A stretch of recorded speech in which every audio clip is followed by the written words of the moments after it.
everybody. I'm Susan DameGreene, and this is my shop. You can tell that I've been here for a long time. Just look around. I've been here in this office for 18 years, so I'm glad to welcome you all here today. We have Chris, we have Joy, Judy, Melita, Alex, and Maria here today. So thank you all for coming. I've been doing Past Life Regression since 1989. I started a long time ago with Roger Wolger. He was the man who trained me in how to do Past Life Regression. He had his PhD from Oxford in England as a psychologist. And then later on in his life, he decided to go to the Jung Institute in Zurich and become a Jungian analyst. So he had 2 PhDs. He was brilliant. I knew him for a very long time, and I was just in awe of him. I was not a groupie, but I used to follow him wherever he did classes all over the United States and all over the world.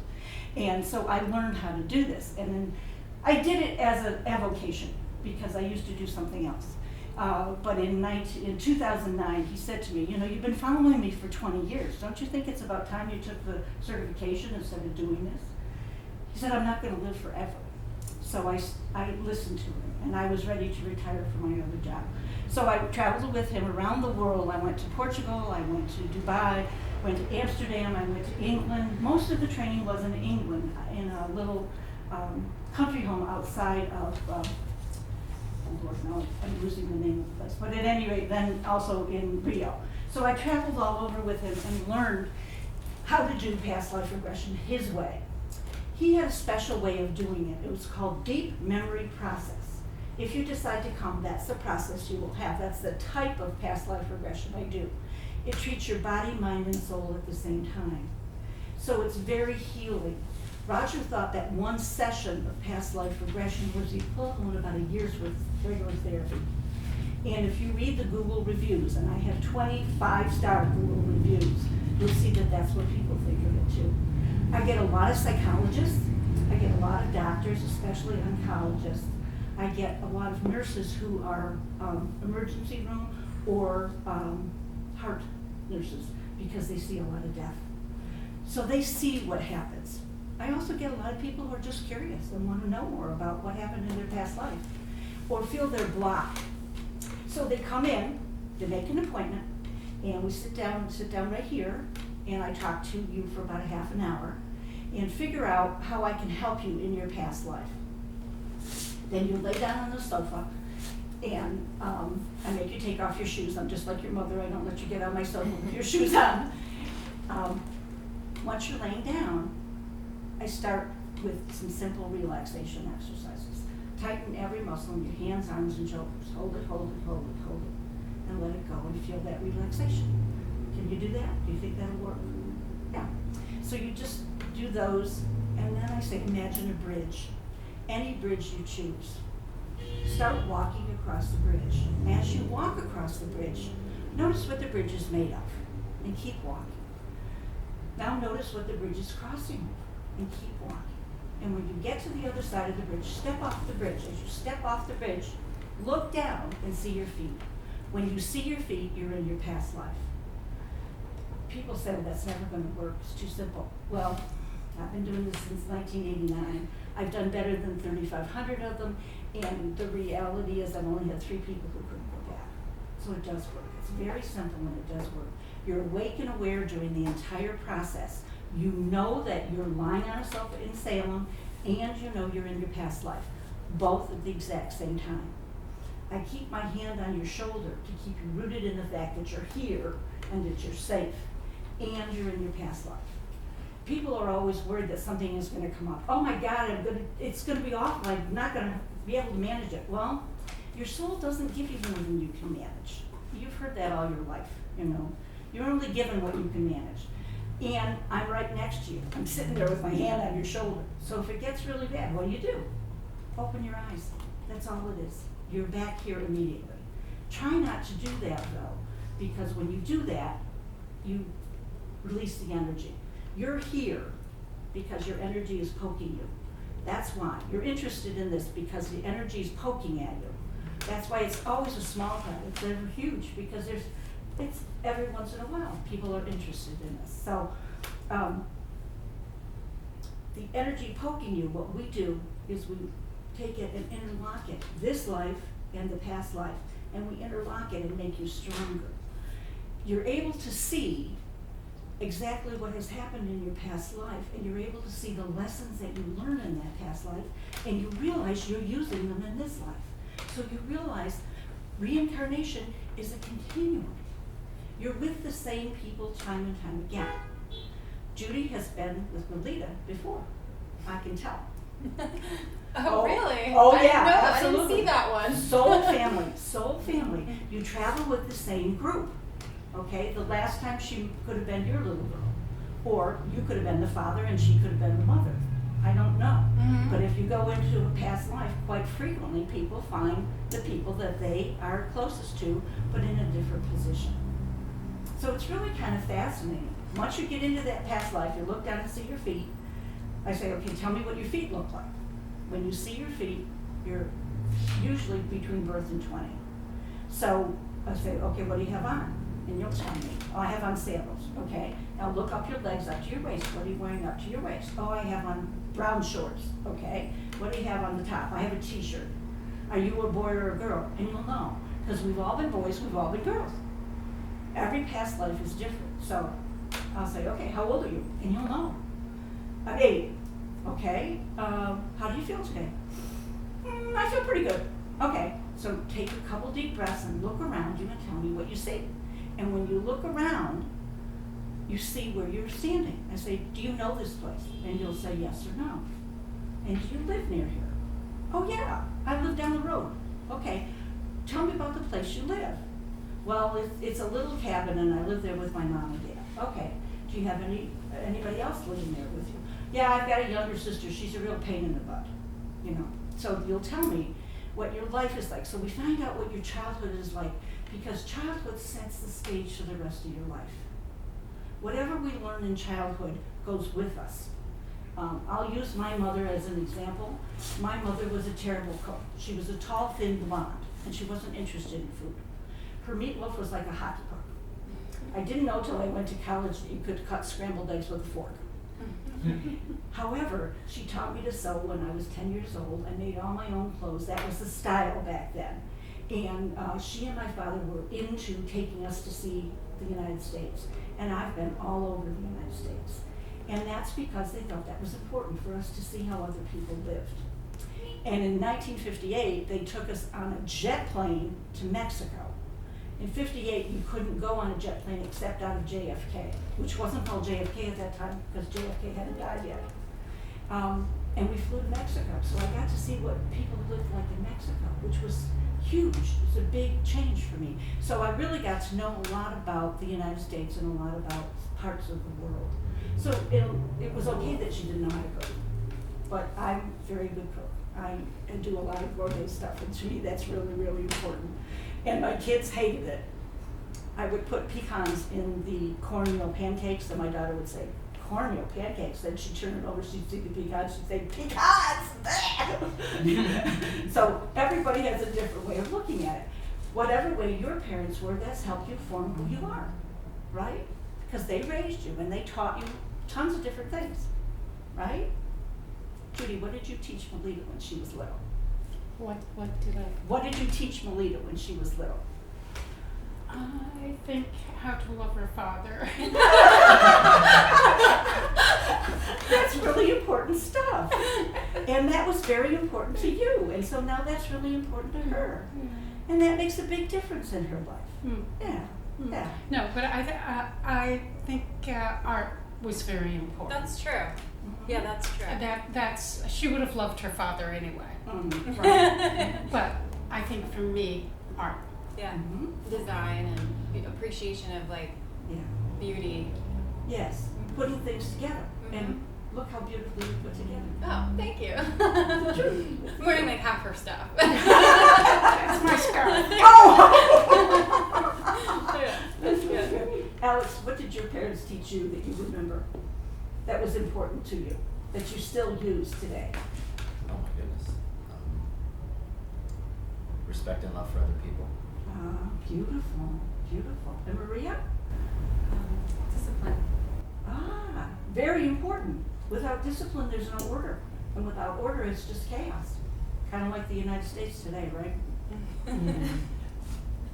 Chris, what did you learn? I would say lots of autonomy as well as a love for travel and appreciation of other cultures. Yeah, and those are all really important. Here you are, all the way from Nebraska, Mm-hmm. and you're in Salem, Massachusetts today. Yeah. Yes. And you're not even staying in Salem, you're staying in Boston, right? Not even. No, we're Where's the wedding? families in Bellingham. Families in Webster, though. Okay, all right, yeah. So Little you came a long way. Yeah. Yeah. So all the lessons that you learn as a child are really important and help you form who you get to be as an adult. So once we find out what your childhood is like, I say, okay, are you ready to move forward and see what happens next? You say yes or no. If you want to stay there and look at it, that's fine. If you want to move forward, I say 1, 2, 3, take a deep breath and let the scene resolve around you and tell me how old you are now. Oh, I'm 35. Okay, where are you? Well, I'm on my way to work. What do? I'm a journalist. I work for a newspaper down in New York City. Oh, now we know where you are. You'll know. Sometimes you get it, sometimes you don't. But this person obviously knew they worked in New York City and they knew what they did. And how do you feel about your life so far? Well, it's been fascinating. My job gets me to travel all over, and I've learned a lot about how other people do things. Then we say ready to move forward, and we move forward to the next significant event. Your soul picks the events that you go to. It isn't up to me. Your soul knows what you need to learn from that life, so it brings you to those particular things. Okay? So then we come to the end of your life, which sounds kind of scary because all of you are pretty young. However, you wouldn't be alive sitting here in this life if you hadn't died in that life. So death is not the tough part. I've been with many people that died. You can see this is real gray hair. I grew it myself. Yeah? And I worked with many, many people as they were making their final plans, and some people would ask me to be with them as they died for almost 40 years. So I've been with 300-400 people as they died. Dying isn't the tough part. The tough part is all the nonsense you have to put up with today. Tell me you don't put up with a lot of nonsense in your jobs every day. Yeah, this is hell. Hell is made up by the church to keep people in line for when you die, but it's not true. God loves you unconditionally. Have you heard that all your life? Guess what? It's true. So hell is all the things you have to learn here. Tell me you don't put up with a lot of nonsense every day. Maria, what do you do? I have 3 jobs. Just juggling the jobs and getting there is a whole deal, isn't it? Yes, it is. And I work with people, so all kinds of people. Mm-hmm. I'm a caregiver to adults with developmental disabilities. I'm a receptionist in a department store, and I do private work as a certified nurse's aide with a couple. Wow. So you deal with tons of different kinds of people all the time. Yeah. Yeah, and you know that this is challenging every day. Yes. You have to shift gears to get it to work. Exactly. I wear many faces. Yeah. And Chris, what do you do? I'm a sex therapist and a sex educator, so I have a private practice. So I meet lots of people. Oh, I imagine you do. Did you see the recent movie with, oh Lord, what was her name? She was a sex. Oh, Dr. Ruth. I haven't seen the movie yet, but Okay. I've met Dr. Ruth. Yes. she's Have great. you? Yeah, really interesting. The sex world is very small. Yeah. Well, she was just on the back page of Time magazine this week Oh, cool. I'll have talking to check about that what out. she does and how unusual what she does is. And so Mhm. what you do is very unusual, isn't It is. Yes. Yeah. And how long have you been doing it? I've been in private practice about 6 years. Oh, good. And Judy, what do you do? Well, I'm way past retirement age. I'm in my 70s, but I'm working on a poetry project, and but in life, working life, we had an automobile dealership Okay, so you dealt with tons of different people. with many problems every day. Yes, and people who were very irate and people who were very happy. Well, yes, we tried to make them very happy. Yeah. That's not an easy thing to do. Not always. Yeah. And Melita, what do you do? I'm a realtor. So yeah, it's it can I'm be. also Oh, no kidding. How about that? Where do you work? Realtor life, Pennsylvania. Pennsylvania. What firm are you with? Homeway real estate. Homeway. Cool. I didn't mean to hijack your thing. No, please, yeah. Yeah. So, definitely dealing with lots of different people with different price points, and sometimes people can afford what they want, sometimes they can't, and that can be I think that's the hardest thing. Yeah. You know, but it's always awesome to find somebody their home, so as many good days as challenging ones, but. And Alex, do you find it the same, or Yeah, how do lots you of find it? it can be very enjoyable and gratifying. It's also like the industry of gray hair, you know, it like it'll really stress you out. It'll take. I saw a meme or something once where I forget the phrasing, but it made a joke that every year in real estate takes a year off the end of your life because it can be very stressful, you know, because it's commission only and you're working hard to make things come together, and so many things in every transaction can make it not work. Go sideways really quickly. Go sideways. So you never know exactly what you're counting on month to month, but it's when it is going well, it's like the best kind of career. So yeah. Is the market pretty good right now for both of you? Yeah, it's very busy right now. Very busy. Yeah. And there's not enough inventory, so that it's a blessing and a curse because things move very quickly, but there should be, it would be nice if there was more, yes. Okay, so you understand that this is the challenge, this is where you learn, and that when you die, it's a very simple process. I say, take your last breath. As you take your last breath, bring your soul out of your body. When your soul can look down and see the body of the person you just were, tell me what you see. And you can do that. People do this here every day. You look down and you see the body of who you were. I said, well, now what did you learn in that lifetime? Well, I learned that I had a very kind mother. My father was very strict, and it was really good because he taught us discipline. And that was really important because I used it all my life. Okay, great. So you learned a lot in that lifetime. Now it's time, now comes the spiritual side of this. Remember, body, mind, and soul. The spiritual side is your soul. You're no longer inside a body. Souls don't have all the claptrap that humans, there's no jealousy, there's no anger, there's no competition. All of that is left behind because that's human stuff. So I say, look up and see the light. And you can see the light because you're a soul. You can't see it right now because guess what? You're alive. You're not going to see it till you die. But in your past life, you'll be able to look up and see the light. And coming in the light to help you make the transition between earth and what we call Bardo, what other people call heaven, is someone who loves you. Who's died who loved you? Maria. I guess people I cared for. Yeah, okay. So do you have grandparents still alive? Yes. Yeah, you're young. Okay. Does anybody here has lost a grandparent? Yeah. Okay, Last Alex. year. Who did you lose? My grandmother. Okay, and she really loved you? Yeah. Yeah. She raised me, so my mom and my grandmother raised me. Oh. So she was like kind of like the other parent almost. Oh, that's wonderful. Yeah. Okay, so she'll come because souls know that you're coming, and so she'll come to help you make the transition. We call it the Bardo. Other people call it heaven. Bardo is the Tibetan word, and you see my Tibetan singing bowl there. This work is based on the Tibetan Book of the Dead. You've heard about the Tibetan Book of the Dead. And Roger went and studied with the Tibetan monks. So someone who loves you will be coming from the other side to help you make that transition. You never have to make it alone. We call it the Bardo. Other people call it heaven. The Muslims call it paradise, but I hate to break your bubble. There's no 17 virgins. It doesn't work that way. So when you get there, you'll see your soul family. You too are in a soul family. You too are in a soul family. You're together because you've known each other before. Whether you admit it or not, I can tell. I've been doing this a long time. So when you get there, you'll see all the people who love you. And remember, they left all the human claptrap behind. So they're just unconditional love, and so are you. And you realize how many people's lives you've affected because everybody whose life you've affected. And Maria, have you affected a lot of lives? I want to say yes. Yes. And just being real estate agents, have you affected a lot of lives? Because when you affect a life, here's the person, but they've got a mother, a father, a sister, a brother, a cousin, an aunt, an uncle, friends.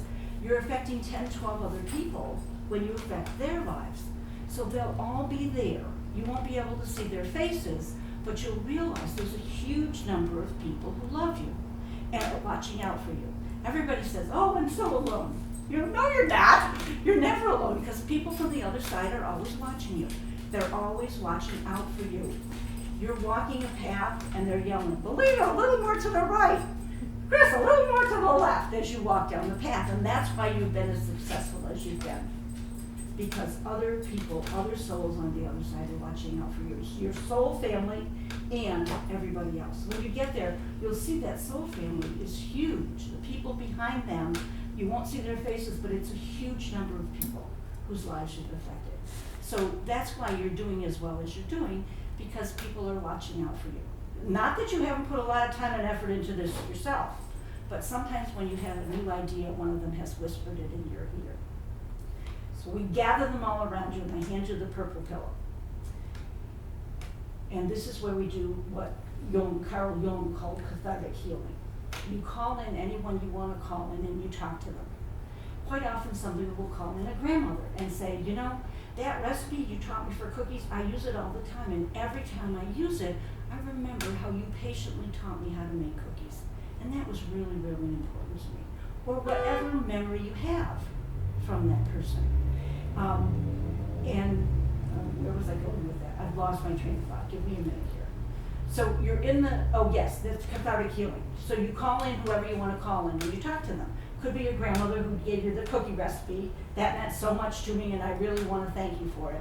It could be somebody who was terrible to you. I had a woman here who worked for, I won't tell you the name of an airline, but it was an international airline.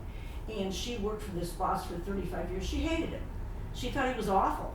I don't know why she stayed 35 years, but she grabbed the pillow and she, I said, I'll hold it for you, and I held it on either side. She beat it and beat it and beat it and beat it, and I gave her the stick from the thing.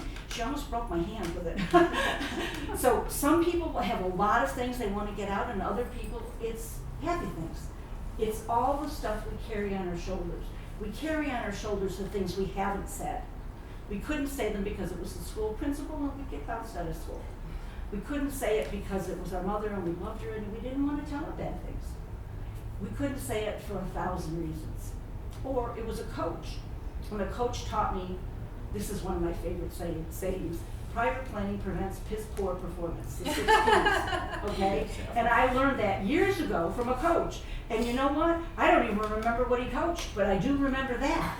And so I'm really into planning. Planning is very important to me. So those are the kind of things. I didn't get a chance to say thank you. So I would call him in and I'd say, I can't tell you how much I use that. It was really, really helpful. Big difference. Then it's time to go to where the spirit guides are. We're running out of time. The spirit guides have been spirit guides forever. They've never been people.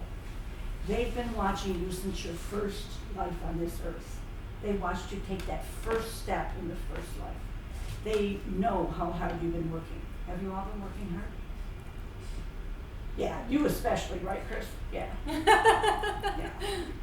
And Jude, you worked really hard too, didn't you? I did. Yeah, for a lot of years. You and I are about the same age. Yes, I'm 74. Oh, I'm 71. Yeah. I'll be 72 soon. So yes, that's what I thought. Except you look so much younger than that. Thank you. You really do. Thank you. Tell me you haven't worked hard. Oh, I've worked hard. She's worked very hard. Yes, I know. I know you. You have worked very hard. You're amazing. You transform yourself. Oh, thank you. So, how about you, Alex? Have you worked hard? Yeah. You work hard every single day. And you give out a lot of love, don't you? Your age too. Yeah, I can see it in your smile. So, the spirit guides have a special message, and the message will be just for you. I write it down. I have a pad and paper over there, and I write it down so you can take it home. Usually it's words of encouragement. I had a young woman from Brooklyn in here about 2 years ago, and her message was, let it be. Okay, it's usually longer than that, but I wrote it down, and when she came back, we sat down and talked about it. She said, oh, my grandmother raised me, and she used to say that to me all the time, and it means so much to me. She held out her wrist, and she had it tattooed on her wrist. So it meant a lot to her. Now, conversely, they also have a sense of humor. I had a young man in here about a month and a half ago who was a veterinarian, He was very proud of himself. He had gone through veterinary school and he'd done very well, and he was going to go out and conquer the world. And he said to them, "Are you proud of me?" And they said, "Not yet." So they have a sense of humor too. Yeah. But whatever your message is, it'll mean something to you because it'll be your words. You'll hear it in your head and say it out loud, and I'll write it down. Then it's time to come back here. No one wants to leave unconditional love, because that's what it is when you're in the bar. It's unconditional love. So I have to trick you. I say, pick a power animal, any animal you choose. Call your power animal to you. Ask your power animal to bring you back to this room. Listen and watch your power animal carefully. They have messages for you, not in words. Have your power animal bring you back when you're ready. Take whatever time you need. Do you know that 90% of communication isn't the words? Yeah.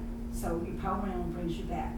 And then I have you sit up and I give you a cup of cold water. And I want to make sure you're fully back. Some people take a little longer to come fully back. So I don't let you go until I'm sure that you're safe to drive home by yourself. And that's basically it. I'd like to say it's transformative. That sounds a little bit full of myself, but read the Google reviews. People really do think it makes a difference in their lives. Questions? I do. I know you said that the people that you love can guide and watch over you. Is it true at the same time that the people that you love to have died are most likely in another life now, currently? Well, soul is not subject to human limitations. Soul can be in more than one place at one time. So yes, they can be in another life, and there's still a soul. They're still up there. They're still there when you go to see them. You can call them to you. That's one of the nice things that you learn from this, is once you come back, you can call them to you when you're home, when you're warm and safe and dry.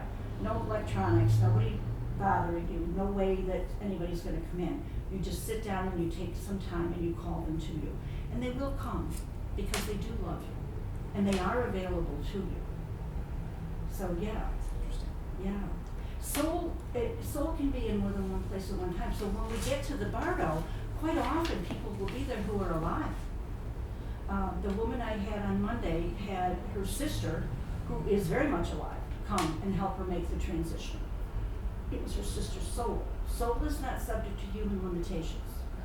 Soul is soul. It's the energy inside you. When you wake up in the morning and you're, oh wow, here I am. I don't want to get out of bed. That's what I've been saying too many mornings in a row now. But you know that you're awake. And there it is. And that's the soul that has been with you for reincarnation after reincarnation after reincarnation. And you see, it's a path. When you do a past life, you see so many things in that life that you learned. And so many things that you're using in this life that came from that life. It's a path. And we're all on that path. Maria, you have a question. Yeah. How are the soul and mind connected, or are they one, or are they separate? Well, the soul is the energy inside you that goes from reincarnation to reincarnation. The body is, it's a Ford, it's a Chevy, it's a Maserati, it's whatever you have for this lifetime. And that's the entity that gives you the ability to learn things. Soul is unconditional love and goes from lifetime to lifetime. But the way you learn things is taking on a new body.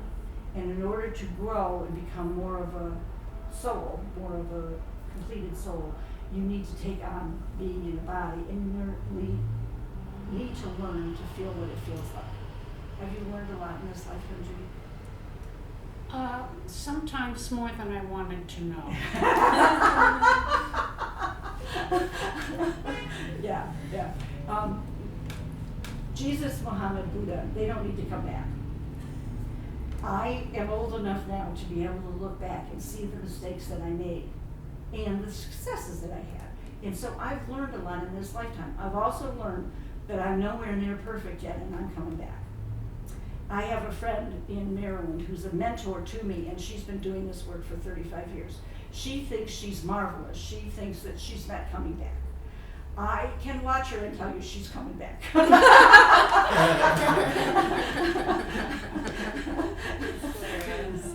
Yeah, so you'll have to see. But once you reach a certain place, you don't have to come back here. I'm not even vaguely close to that. And I can't decide for you. You have to decide for yourselves if you're coming back. But every lifetime you learn. I have seen people do things that were amazing. One woman came who was she was a woman engineer working in a Toyota plant in Tennessee. You know how hard it is for women engineers? Because there's so few of them. And Tennessee is still the South. And she went back to Neanderthal times. She was a little girl in Neanderthal times. And the guy who ran her division that she worked in now was the person who was supposed to keep the children safe. And he didn't do it, and she was carried off by a coyote and eaten. And when she came back, she went and talked to him. She said, you know, the knife that you keep putting in my back started back in those days, and I want you to stop it, and I want you to stop it now, because it's not appropriate. And she changed her life totally. She comes every every October, and comes all the way from Tennessee, and she's changed her life because she was able to finally stand up to him and tell him that that was inappropriate behavior. And she told him where she thought it came from. And he just looked at her and stopped it. Who knew? Who knew it was that simple? So, other questions? You know, what's the most powerful or poignant thing that you've learned over the years from doing this work? I'll tell you this is my very, very favorite. I have a psychiatrist who refers clients to me, and she referred a young woman to me. McLean is the local mental hospital where people go. It's run by Harvard University, so it's really quite a wonderful hospital. And she had been in McLean 3 times in the last 6 months for trying to commit suicide. And I said to her, well, let's take a look at that and figure out why. She said, I don't know, I just have this feeling. She was a hairdresser, she was 27 years old, she lived in a triple-decker. Her mother and her father lived on the first floor, she lived on the second floor with her husband, and her sister, who had 2 kids, lived on the 3rd floor. So it was a very, very nice, harmonious life. And she was very successful as a hairdresser. She loved her husband, things were going well. She didn't understand why she kept wanting to kill herself. So she lay down, went back to a life where in the 15th century, someplace in Europe, she was living on a farm. It was her parents' farm, and they had horses, and she was a teenager, just disgusted with them. Thought they were the stupidest people on the earth. A lot of teenagers think that. And so she went out to the barn, she packed a bunch of provisions, jumped on a horse and ran away. She was sure she could make it on her own and a whole lot better than with them. Well, after 2 weeks she came home. Didn't work. Her parents took her back joyfully. They were really glad to see her. And she grew up and she married a young man in the village, and she was very happy, and they had a couple of kids. And they were living on the farm with her parents, and they were getting ready to take over the farm as their parents got older. Well, the plague came through, and it killed everybody in the village except she and 2 other people. So she lost her mother, her father, her sisters, her brother, her husband, her children. And in despair, she ran out to the barn, threw a noose over one of the rafters, got on a horse, and killed herself. And this young woman was 27 years old. She was repeating that pattern from a past life. And when she came back, she and I talked about it. She said, I don't need to do that anymore. That wasn't in this life. I'm fine. And she called her psychiatrist and said, I'm fine. I don't need to come anymore. I don't need to commit suicide. Now I know where it came from. Whereas psychiatrist was a little annoyed at me because she lost a client. But she'll stop referring people over. Fixing all my clients. But the young woman, I hear from her occasionally, and she's doing fine. She and her husband have had a couple of kids now. It was 5 or 6 years ago, and they're doing really well. And she doesn't feel that anymore. So some things from a past life poke up. And that's why everybody comes. Things from a past life poke up. But that's my very favorite story. Yeah, that's powerful. Yeah, it was very powerful for me too. In my understanding of there's obviously every religion has a different pathway to the kind of like the finish line. I know you mentioned like Jesus, Muhammad, and Buddha. You assume they wouldn't come back. Mm-hmm. I think Hinduism teaches that you're done you're done with the cycle when you've realized the self. So I understand it anyway. Buddhism teaches you're done with the cycle when you've eliminated desire. Christianity teaches. So do you think that there is an actual end goal to this process of rebirths, or do you think that it's different for every person? I think it's different for every person. I think the end goal is to learn to be who you are supposed to be. Jesus had it. Muhammad had it. Buddha had it. I don't have it. I haven't realized that yet. I know that there's still a lot of things I need to learn. And I think we all keep coming back and we keep learning every single lifetime. So I think religion is a very important thing. It gives a lot of people comfort, and it is the basis of a lot of people's belief system. And it's very important. And whatever religion you have, that's your religion. You know, it's just like some people want to be real estate agents and other people want to be caregivers. You know, there's a path for everything, and thank God we all don't want to do the same thing. And thank God we're not all on the same path. The people I get in here are usually spiritually aware and know about reincarnation and have an idea that that's a normal thing to them.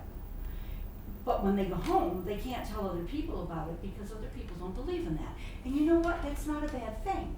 Because otherwise, everybody would be a sex therapist. Everybody would be a real estate agent. There wouldn't be room. So it's really important that other people are different than you. So that's what I caution people. When you go home, don't try to convert anybody else to your way of thinking, because the only person you can change is yourself. I use the analogy, it's like teaching a pig to dance. You waste your time and annoy the pig. You know, you can't do it. Yeah. Do you have people who come to you that there's no way in the world you're able to help? Absolutely. Yeah. I have people who come to me that there's no way in the world I'm able to help them. You know, but most of the people who come here really do want to change. They really want to find out about themselves. And they're interested in spiritual growth. This is spiritual growth. It's a different kind of spiritual growth. Other questions?